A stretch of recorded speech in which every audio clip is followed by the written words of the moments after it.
नमस्कार, खबर 1 मिनट के साथ हाजिर हूं मैं अनुपम मिश्रा। देखते हैं 1 मिनट में पूरी खबर और उसका पूरा विश्लेषण। आदित्यनाथ ने बूथ अध्यक्षों को संबोधित किया। इस मौके पर रक्षा मंत्री राजनाथ सिंह भी मौजूद थे। बूथ अध्यक्षों को संबोधित करते हुए सीएम योगी ने कहा कि कार्यकर्ताओं ने 2014, 2017, 2019 में बेहतरीन जीत दिलाई थी।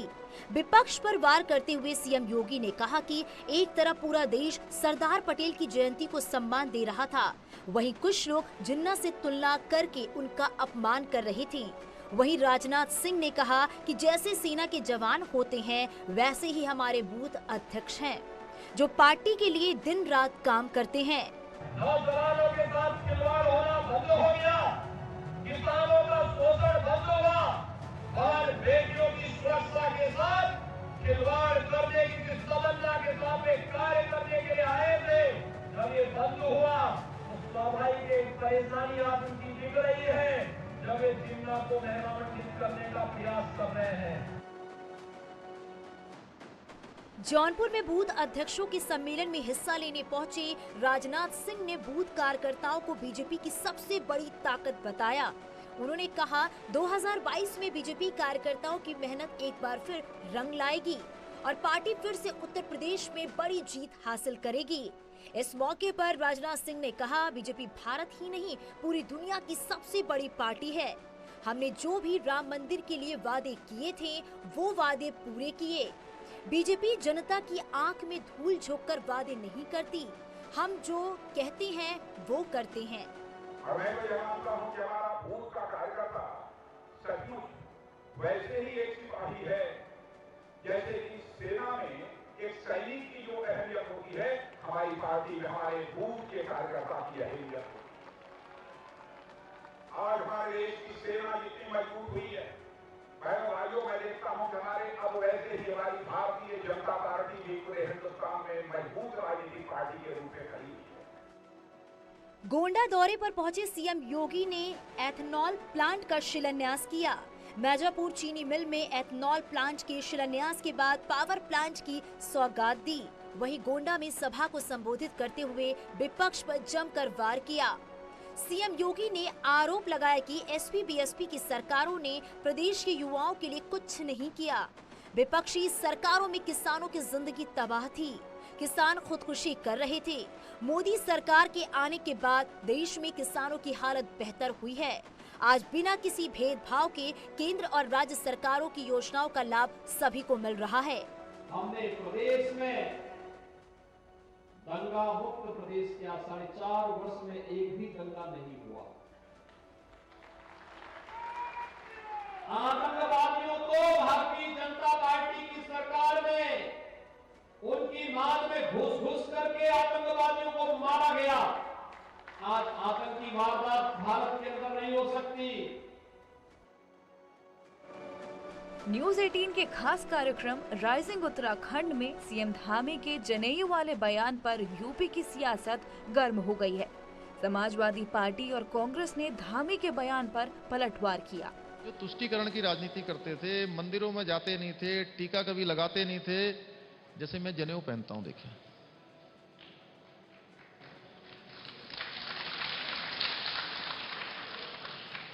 वो भी ये सब करने लगे हैं। उत्तर प्रदेश के मुख्यमंत्री जी और उत्तराखंड के मुख्यमंत्री जी चाहे कितनी भी जाति धर्म की बात कर लें, लेकिन उत्तर प्रदेश की जनता ने इस बार तय कर लिया है 2022 में आएंगे तो अखिलेश ही। भारतीय जनता पार्टी सर्टिफिकेट देगी कि हम हिंदू हैं, हम मंदिरों में जाते हैं, हम देवी दर्शन करते हैं, हम भगवान की पूजा अर्चना करते हैं। सर्टिफिकेट की उनको जरूरत है, हमें नहीं। हम धर्म को मानने वाले लोग हैं, हम सभी भाईचारगी मानने वाले लोग हैं, सभी धर्मों की पूजा करने वाले लोग हैं और सबको साथ लेकर चलने वाले लोग हैं। हरदोई में समाजवादी पार्टी और ओम प्रकाश राजभर की सुहेलदेव पार्टी की संयुक्त रैली हुई। मिशन 2022 को फतेह करने के लिए समाजवादी पार्टी छोटे दलों से समझौते के फॉर्मूले पर रणनीति तैयार कर रही है।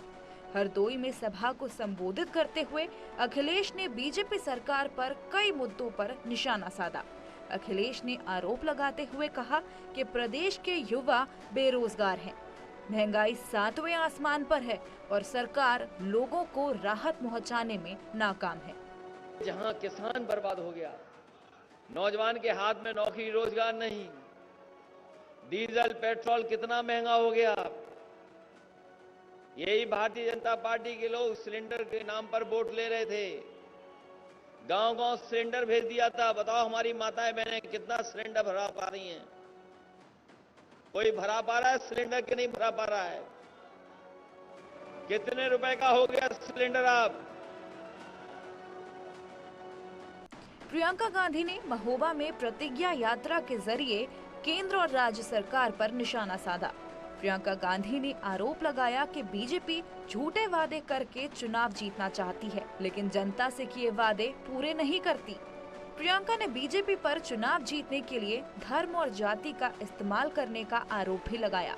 उन्होंने कहा, राजनीति में सिर्फ विकास की बात होनी चाहिए। प्रियंका ने आरोप लगाया कि यूपी कानून व्यवस्था की हालत खराब है और युवा रोजगार के लिए भटक रहे हैं। 8,000 करोड़ का वो एक जहाज प्रधानमंत्री जी का है, उस जहाज में आते हैं लेकिन किसानों का कर्ज माफ नहीं कर सकते। हमने ये तय किया है कि अगर हमारी सरकार आएगी तो किसानों का पूरा कर्जा माफ किया जाएगा। यूपी के परिवहन मंत्री अशोक कटारिया ने नोएडा बस डिपो का निरीक्षण किया। डिपो में सफाई और बसों के संचालन पर यात्रियों से भी बात की। विपक्ष पर वार करते हुए कहा कि पिछली सरकार में सिर्फ गुंडा राज था, जिसे योगी सरकार ने खत्म किया है। जेवर एयरपोर्ट के शिलान्यास के बाद एसपी कार्यकर्ताओं ने गंगा जल छिड़कने पर अशोक कटारिया ने कहा, कुछ लोगों को बुद्धि शुद्ध करने की जरूरत है। कटारिया ने दावा किया कि 2022 में एक बार फिर प्रचंड बहुमत से बीजेपी की सरकार बनेगी। मैंने कहा, उत्तर प्रदेश की जनता जानती है कि उत्तर प्रदेश में 5 साल पहले गुंडा राज था, भ्रष्टाचार था, अपराध था, माफियावाद था, अपहरण होते थे। आज उत्तर प्रदेश की जनता को इस अपहरण से मुक्त कराने का काम, अपराध से मुक्त कराने का काम योगी सरकार ने किया है और उत्तर प्रदेश के समूचा जनमानस आज भारतीय जनता पार्टी की सरकार बनाने के लिए प्रतिबद्ध हो चुका है, कटिबद्ध हो चुका है। मिशन 2022 को लेकर समाजवादी पार्टी ने हिंदी, भोजपुरी, बुंदेलखंडी के बाद अब अवधी भाषा में थीम सॉन्ग लॉन्च किया है। 3 मिनट 29 सेकंड के गाने में बीजेपी सरकार पर तंज किया गया है। खदेड़ा होइबे के नाम से जारी किए गए गाने पर सियासत भी शुरू हो गई है। ये ब्रेक के बाद जल्द हाजिर होते हैं। क्या इस बार महागठबंधन को कामयाबी मिल पाएगी? क्योंकि बीजेपी कह रही है अगर योगी हारे तो प्रदेश का हिंदू चुनाव हार जाएगा। आज इसी पर होगी जनता के बीच महाबहस। आरंभ है प्रचंड। ये महाठग बंधन है, गठबंधन तो है ही नहीं। विपक्ष की हालत क्या है? बहुत है जोगी मठ उजाड़, और हमारी स्थिति क्या है? एक है जोगी धुआं। आप कर रहे तो रासलीला और हम कर रहे तो करेक्टर ढीला। इस बारी रासलीला है या करेक्टर ढीला है? अगर वो मुख्यमंत्री हट गए, गिर गए थे, आपने बचाया समर्थन देके, आपने बचाया समर्थन देके।